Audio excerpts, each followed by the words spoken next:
dans tous les pays où ça a été introduit, c'est une révolution. C'est-à-dire que l'usage est énorme, massif, et va plus vite que tout ce que les pouvoirs publics imaginent. Donc oui, la télémédecine fait partie des outils qui vont se développer. Il ne faut pas le nier. On nous a saisi pour savoir s'il y avait des pratiques, des situations cliniques dans lesquelles il ne fallait absolument pas faire de télémédecine. A priori, non. Ça se juge au cas par cas. L'excision d'un mélanome? Non, il est évident qu'on ne va pas faire un geste pratique. Tout ce qui demande le contact physique entre le médecin et le patient, ça ne sera pas de la télémédecine. Ça, c'est du bon sens.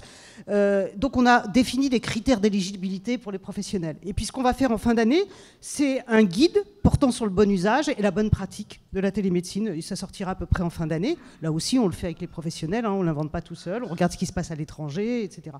Mais c'est clair que ces techniques vont se développer.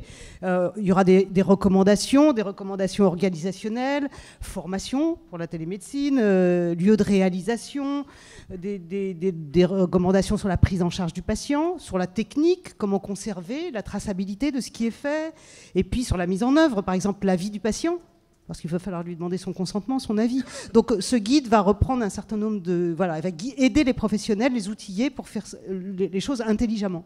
Alors pour les médecins, c'est quand même un grand saut en avant, voire un saut dans l'inconnu.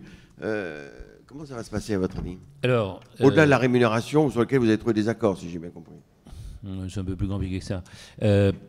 Au 15 septembre, tous les Français, et je me félicite de cette ouverture que nous avions demandée, pourront accéder à leur médecin, puisque nous serons dans le cas du parcours de soins, leur médecin traitant habituel ou leur spécialiste qui les a déjà vus une première fois, en téléconsultation, grâce à un système de vidéotransmission, quel qu'il soit, il y en a plusieurs sur le marché aujourd'hui, qui soit sécurisé dans les critères des espaces de données de santé. Mais le patient, lui, pourra prendre n'importe quel outil. Le patient pourra prendre un outil, se connecter avec un rendez-vous préalable, parce que je ne vois pas comment en pratique ça va pouvoir se faire, avec son médecin et faire une téléconsultation. Mais il pourra prendre au point où nous en sommes, Philippe, je voudrais quand même, si vous le permettez, en tant que médecin, dire que la téléconsultation ne pourra pas remplacer entièrement la consultation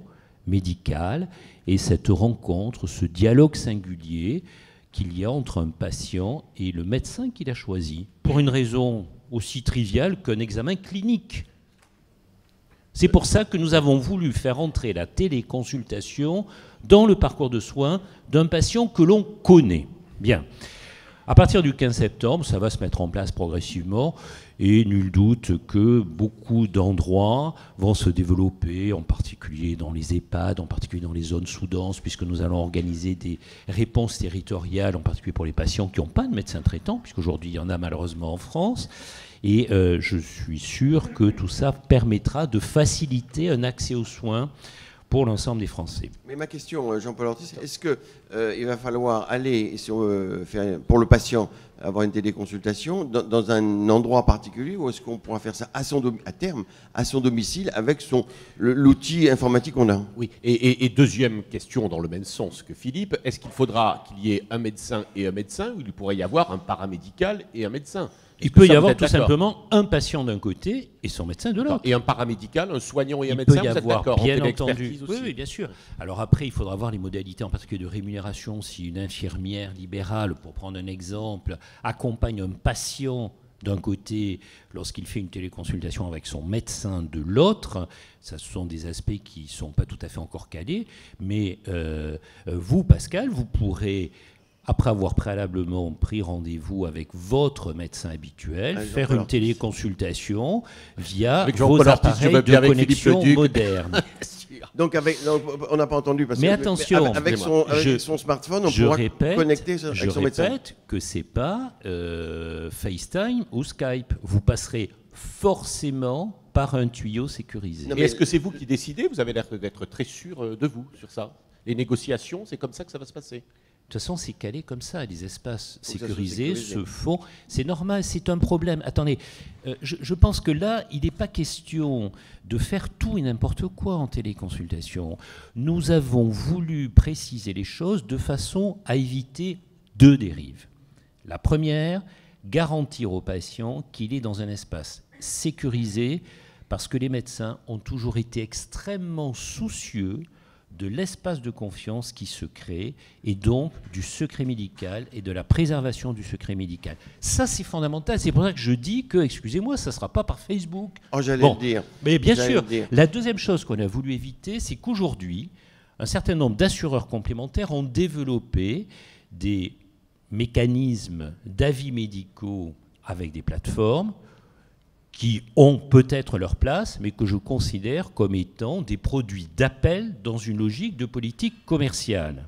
Nous avons voulu éviter un financement par l'assurance maladie obligatoire de ces produits d'appel dans le cadre d'une politique commerciale. Pourquoi ? Pas parce qu'on est des affreux vilains, parce que ceci sort complètement d'une prise en charge coordonnée du patient dans le cadre du parcours de soins.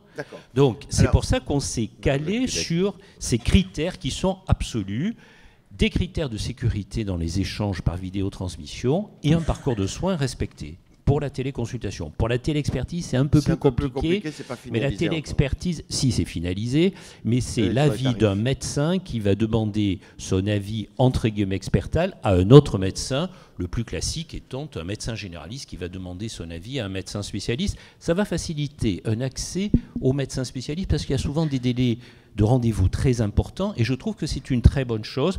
Mais là aussi, c'est le médecin traitant. C'est votre médecin, Philippe, qui va demander à son copain dermatologue si la lésion cutanée que vous avez là, est-ce qu'elle a éventuellement un geste à faire ou pas, ou est-ce qu'il vous la surveille tranquillement. Voilà l'idée de cette téléexpertise et cette facilitation dans le circuit. Sur un certain nombre de plans, c'est-à-dire que l'acte de téléconsultation ou de téléexpertise, ce sera un acte médical comme un autre. Et donc ça doit se faire, en effet, avec une qualité, avec une méthodologie adaptée. Et c'est pour ça qu'on d'ailleurs on travaille sur ce guide, parce que je pense que c'est nouveau, et que donc là aussi, il faut outiller les professionnels, que ce soit les médecins, les infirmières qui participeront, de façon à ce qu'on sache comment, dans quelles sont les règles appliquées pour que ce soit fait de façon sécure, de façon qualitativement. Vous nous confirmez aujourd'hui tous les deux que cela pourra être entre une infirmière et un médecin. Alors, chez les ophtalmos, par exemple, entre un orthoptiste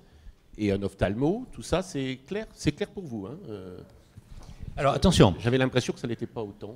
Non, mais c'est très clair. Entre un orthoptiste, ce qui est développé en particulier sur les rétinographies, entre un orthoptiste et un ophtalmo, c'est un système qui est différent puisqu'il s'agit d'un examen réalisé par un orthoptiste qui est analysé ensuite par un ophtalmo dans son cabinet, dans un cas d'un article 51 expérimental qui maintenant a été calé de façon à faciliter le suivi de la rétinopathie.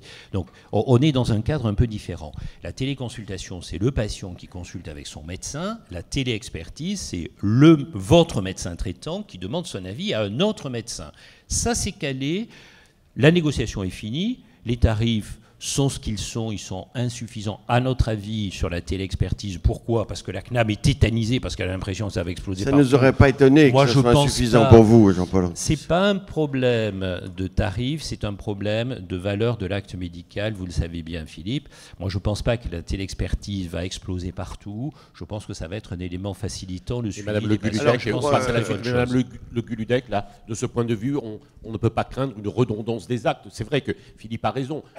Je pense que la téléexpertise comblera un manque d'accès, en particulier aux spécialistes dans beaucoup de régions. Je n'ai pas eu la réponse à ma question. Et pour le patient, il pourra faire ça avec son smartphone tout simple. Si vous l'avez eu la réponse à la question. Bien entendu qu'un acte médical, il se fait dans des conditions particulières. Par exemple, je vous parlais tout à l'heure de la traçabilité des échanges. Voilà. Non, mais il y a des aspects à sécuriser. Est-ce qu'il pourra prendre son téléphone, son smartphone, se connecter sur un réseau sécurisé peu importe l'outil, ça peut être un ordinateur, ça peut être effectivement un smartphone. Je dis simplement que vous ne pourrez pas, Philippe, prendre votre smartphone. La téléconsultation s'aide d'objets connectés par Skype. On peut s'aider d'un stéthoscope où on écoutera le patient, on peut s'aider d'un certain nombre d'outils, et une bonne téléconsultation s'aidera d'outils. Et donc je pense que le smartphone à domicile ne permettra pas, c'est un téléconseil que vous demandez, mais pas une téléconsultation.